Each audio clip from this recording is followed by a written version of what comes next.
नमस्कार, मैं हूं नेहा श्रीवास्तव। सुबह के 7 बज गए और आप देख रहे हैं सुबह सवेरे। चले बुलेटिन की शुरुआत खबरों के साथ कर लेते हैं। मुख्यमंत्री मोहन यादव बुधवार को उज्जैन पहुंचे और शिप्रा तट पर स्थित दत्त अखाड़ा पहुंचकर सुंदरपुरी महाराज जी से भेंट भी की और आशीर्वाद लिया। सीएम ने कहा है कि पूज्य महाराज के आशीष से प्रदेश की प्रगति, समृद्धि और जनसेवा के समस्त संकल्प पूर्ण होंगे और यही प्रार्थना है। इसके बाद उज्जैन के श्री हनुमंत आश्रम से श्री हजारी हनुमान मंदिर में मुख्यमंत्री मोहन यादव ने दर्शन व पूजा अर्चना की और गौ सेवा कर जगत कल्याण गौ माता को प्रणाम भी किया। सीएम डॉक्टर मोहन यादव ने मीडिया के प्रतिनिधियों से चर्चा करते हुए कहा है कि उज्जैन देवताओं और संत महात्माओं की नगरी है। उज्जैन में संतों के माध्यम से सेवाओं के कई कार्य चल रहे हैं। सनातन संस्कृति की रक्षा में संतों का योगदान अद्वितीय है और संत समाज के आशीर्वाद से राज्य सरकार जन कल्याण और विकास के कार्यों में नए आयाम स्थापित करेगी। सीएम मोहन यादव चिंतामन गणेश रोड स्थित राजराजेश्वरी आश्रम भी पहुंचे, जहां महामंडलेश्वर अतुलेश्वरानंद आचार्य शेखर जी का मंगल आशीर्वाद प्राप्त किया और इस अवसर पर आश्रम में बटुकों द्वारा मंत्रोच्चार कर मुख्यमंत्री डॉक्टर मोहन यादव का अभिनंदन किया गया।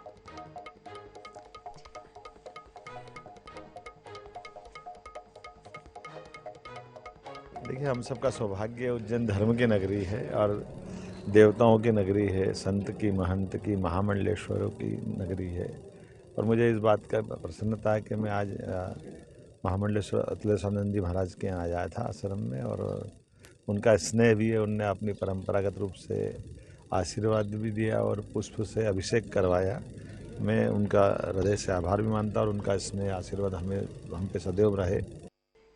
इधर बाघों की बढ़ती संख्या के लिए दुनिया भर के पर्यटकों के आकर्षण का केंद्र बन चुके पन्ना टाइगर रिजर्व से इन दिनों एक से बढ़कर एक दुर्लभ और रोमांचित करने वाले वीडियो सामने आ रहे हैं। मंगलवार को पर्यटकों की जिप्सी के सामने बाघ का पूरा परिवार आगे गया और रास्ते पर बैठ गया।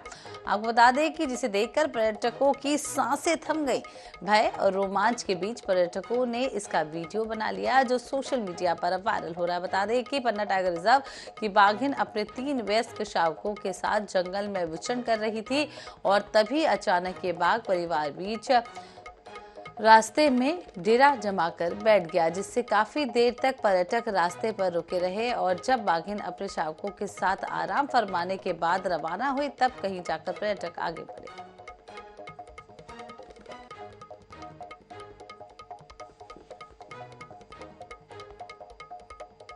मध्य प्रदेश में ठंड कहर ढा रही है। प्रदेश के कई शहरों में पारा 10 डिग्री सेल्सियस के भी नीचे देखने को मिल रहा है।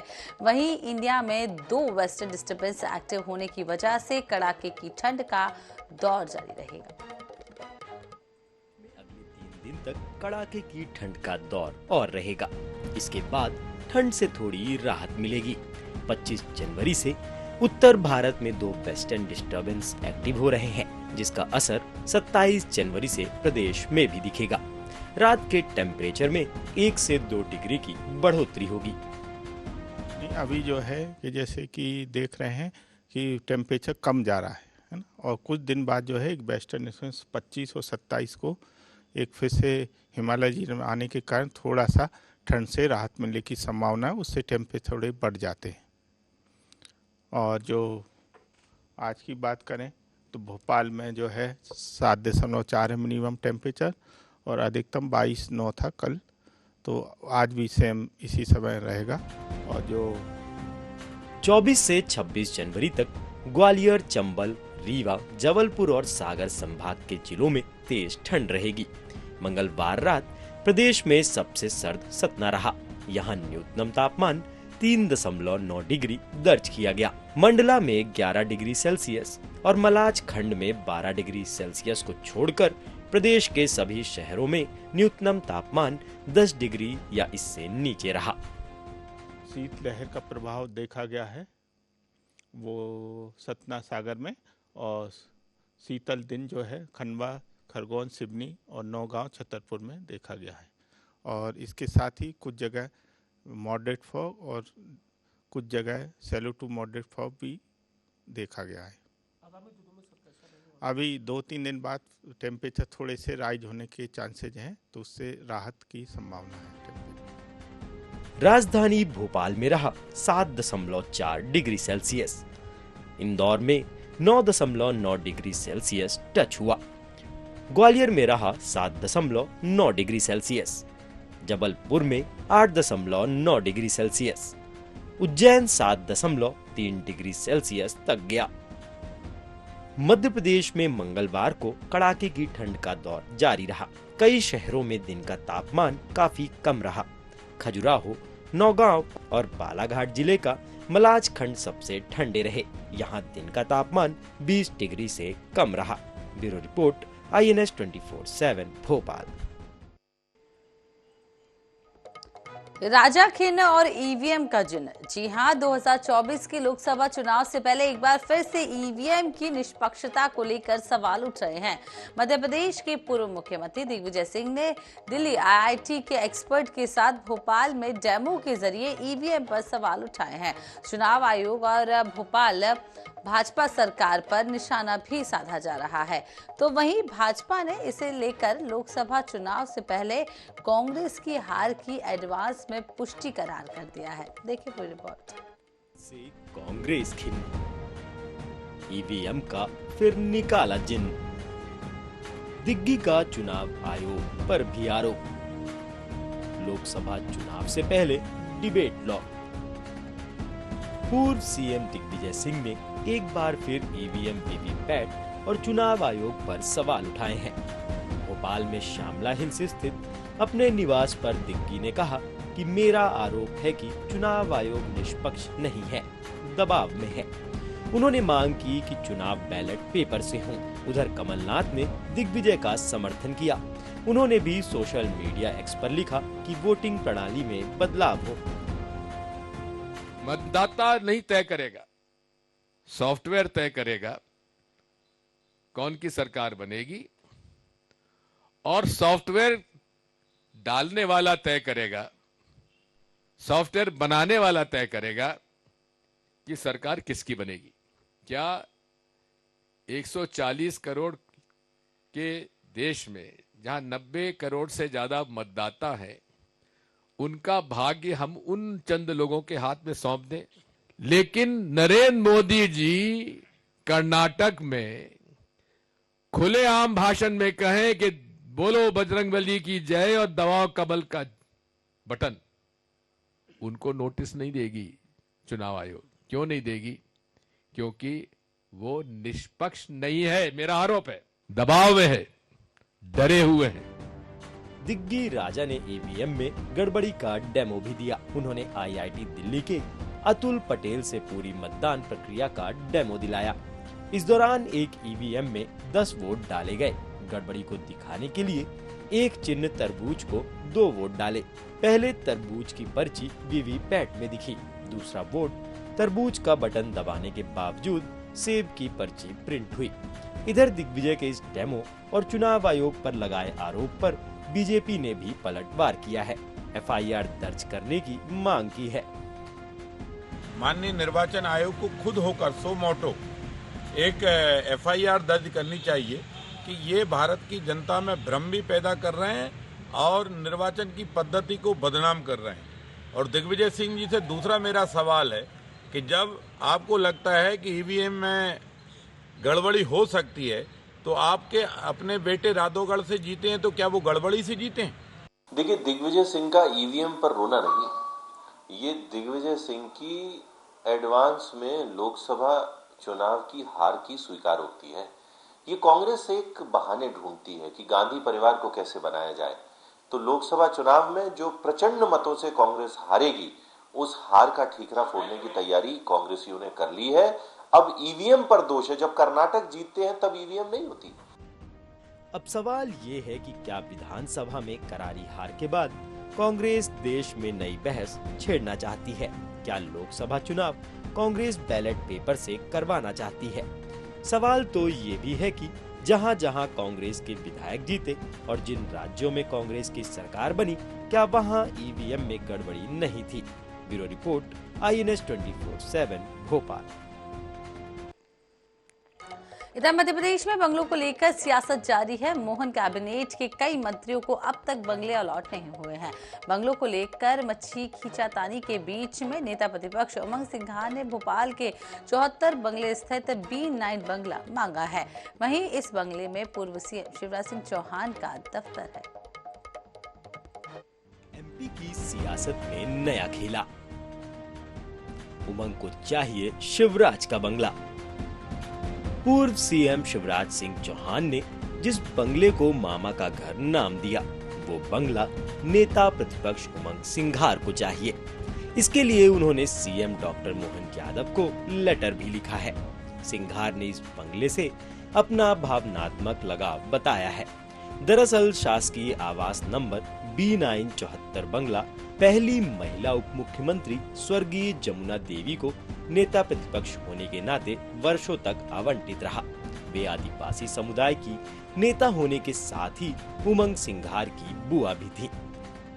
B9 स्वर्गीय जमुना देवी जी उनके नाम से थी, वहाँ पे रही है, उप मुख्यमंत्री भी रही, नेता प्रतिपक्ष ने। मेरा भी काफी समय बीता, उस बचपन बीता, और जमुना देवी जी ने तो एक भावनात्मक जुड़ाव है। अब चूंकि काफी समय से खाली है, नंद कुमार सिंह जी चौहान जी के समय से, तो अब इसलिए मैंने अनुरोध किया है कि एक संवेदनशील मुख्यमंत्री है, तो भावनाओं को देखते हुए विचार करेंगे। बीते 27 दिसंबर को मुख्यमंत्री आवास छोड़ने के बाद पूर्व सीएम शिवराज सिंह चौहान 74 बंगले स्थित B8 आवास में शिफ्ट हो गए थे। 2018 में कमलनाथ सरकार बनने के बाद शिवराज सिंह चौहान इसी B8 आवास में करीब 1.25 साल तक रहे थे। सरकारी घर और बंगले होते हैं, वो इस तरह की भावनाओं से नहीं, वो प्रक्रियाओं से मिलते हैं। तो तय प्रक्रिया के अनुसार उमंग सिंघार जी को भी उनका बंगला मिलेगा। पर उमंग सिंघार जी के पास अब खबरों में बने रहने के लिए क्या ऐसी तरह के विषय हैं? तो उनको जमीन पर जाके जो जनता ने उनको अधिकार दिया है, जो सम्मान दिया है, उसका पालन करना चाहिए, ना कि इस तरह की खोखले बयानबाजी। MP में बंगलों को लेकर भले सियासत चल रही हो, लेकिन सच ये भी है कि मोहन कैबिनेट के कई मंत्रियों को अब तक बंगले नहीं मिल पाए हैं। कुछ मंत्री MLA रेस्ट हाउस के छोटे से कमरों से कामकाज संचालित कर रहे हैं। Bureau report, INS 24/7 Bhopal.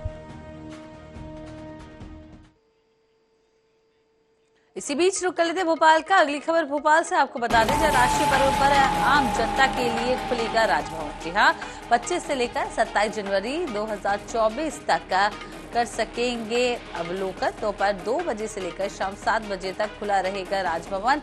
वहीं 26 जनवरी को सुबह 11 बजे से लेकर 2 बजे तक खुला रहेगा राजभवन। विकसित भारत संकल्प यात्रा पर आधारित प्रदर्शनी का होगा आयोजन। हमारा संकल्प विकसित भारत पर आधारित चित्र प्रदर्शनी का भी होगा आयोजन और मध्य प्रदेश स्वतंत्रता संग्राम सेनानियों पर आधारित चित्र प्रदर्शनी का भी आयोजन किया जाएगा। सांस्कृतिक कार्यक्रम और कठपुतली के शो भी इस दौरान होंगे। तो आपको बता दें, आम लोगों के लिए अब राजभवन खुलने वाला है। 25 से लेकर 27 जनवरी तक अवलोकन कर सकेंगे।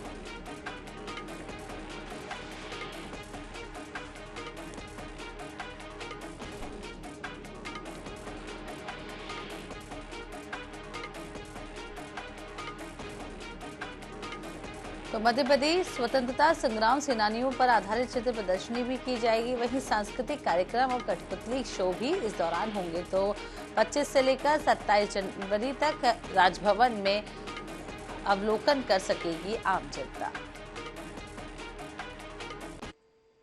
वहीं मध्य प्रदेश के भोपाल में भाजपा अनुशासन समिति की बैठक बुलाई गई है और बैठक में प्रदेश अध्यक्ष VG शर्मा और संगठन महामंत्री हितानंद के साथ समिति के सभी सदस्य मौजूद रहे। दरअसल चुनावों के दौरान बगावत और भीतरघात से जुड़ी 100 से अधिक शिकायतें संगठन को मिली थी और माना यह भी जा रहा है कि ऐसे नेताओं पर अनुशासन का डंडा चलेगा, जिसकी वजह से पार्टी को कई जगहों पर हार का सामना करना पड़ा है। बता दें कि भाजपा ने विधानसभा चुनावों के बीच 35 नेताओं को बगावत के कारण 6 साल के लिए निष्कासित भी किया था।